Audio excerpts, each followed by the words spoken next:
Semua kita ingin hidup yang bahagia, tetapi seringkali kebahagiaan yang sejati itu kita cari dari hal-hal yang bukan hal yang tepat. Kebahagiaan yang sejati adalah kebahagiaan di dalam Tuhan. Karena hanya di dalam Dialah kita menikmati kehidupan, karena Dia sumber kehidupan. Mazmur 1 menyatakan berbahagialah orang yang tidak berjalan menurut nasihat orang fasik, yang tidak berdiri di jalan orang berdosa, dan yang tidak duduk dalam kumpulan pencemooh. Tetapi yang kesukaannya ialah Taurat Tuhan, dan yang merenungkan Taurat itu siang dan malam.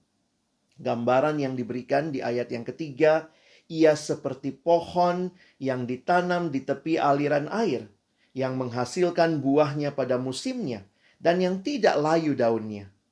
Dan apa saja yang diperbuatnya berhasil. Kebahagiaan, kesuksesan yang sejati bukan kita dapati di luar atau terpisah dari persekutuan dengan Allah kita yang hidup. Sama seperti pohon yang waktu ditanam ada air yang memberikan nutrisi kepada pohon itu, lalu kemudian dia dikatakan menghasilkan buah pada musimnya dan daunnya pun begitu rimbun. Dan inilah gambaran kehidupan yang diberikan oleh Alkitab bagi kita orang-orang yang percaya kepada Tuhan. Dan kita melihat bagaimana firman Tuhan, Taurat Tuhan itulah yang kita renungkan siang dan malam yang menjadi penuntun kehidupan kita. Banyak orang mau sukses, tapi tidak hidup di dalam Tuhan, tidak hidup menurut apa yang Tuhan perintahkan. Tentu sukses yang dimaksud bukanlah sukses dalam pengertian duniawi.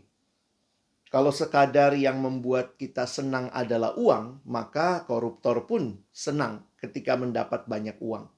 Tetapi kebahagiaan yang sejati bukan uangnya, tetapi ketika kita mendapatkan uang itu di dalam takut akan Tuhan, karena kita mengikuti jalan-jalan Tuhan. Sehingga bukan jumlah uangnya yang membuat kita bahagia, tetapi kehadiran Allah yang memimpin dan ketaatan yang kita perjuangkan itu menjadi kenikmatan hidup di dalam Tuhan. Karena kita tahu kita tidak sedang menyenangkan hati kita, kita tidak sedang menikmati apa yang dunia tawarkan semata, tetapi kita benar-benar menjaga hidup kita di hadapan Tuhan. Beberapa tahun silam ketika saya membaca berita tentang koruptor, lalu ada satu koruptor yang buron sudah cukup lama dan kayaknya sampai hari ini tidak ditemukan, belum ditemukan atau mungkin sudah meninggal dunia. Tetapi kemudian waktu itu saya membaca di salah satu koran ibu kota, wawancara dengan mamanya. Wawancara dengan mama koruptor ini yang mamanya hidupnya tentunya mewah karena dibelikan rumah dan segala macam. Tapi dalam wawancara itu kemudian ditanyakan, ibu, kalau ibu bisa bicara sama anak ibu, apa yang akan ibu sampaikan?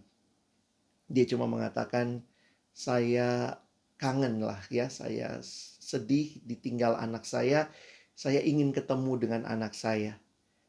Lalu kemudian dalam satu pertanyaan yang saya coba hayati, iya ya, ibu ini nggak bahagia karena banyak uang.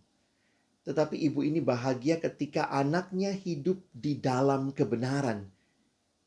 Dan itu bagi saya satu peneguhan di tengah-tengah banyak orang tua yang tanpa sadar meminta macam-macam sama anak ya.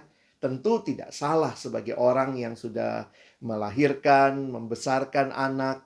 Kita pingin minta, ayo dong lakukan ini dan itu. Mama pengen beli ini, papa pengen itu. Ya itu kita nikmati. Tetapi saya akhirnya menyadari bahwa sukacita terbesar seharusnya yang menjadi sukacita dari orang percaya, orang tua yang percaya, anak yang percaya, adalah ketika kita hidup taat di dalam Tuhan. Mungkin ada hal-hal yang anak kita belum bisa berikan.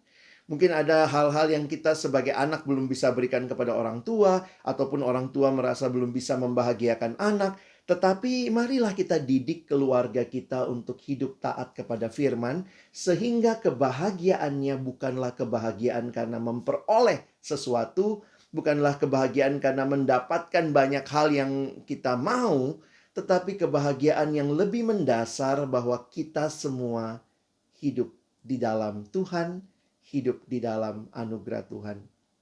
Kiranya kita membangun kehidupan keluarga yang senantiasa menyadari hanya di dalam Tuhanlah keberhasilan, kebahagiaan, kepuasan yang sejati. Tuhan memberkati kita.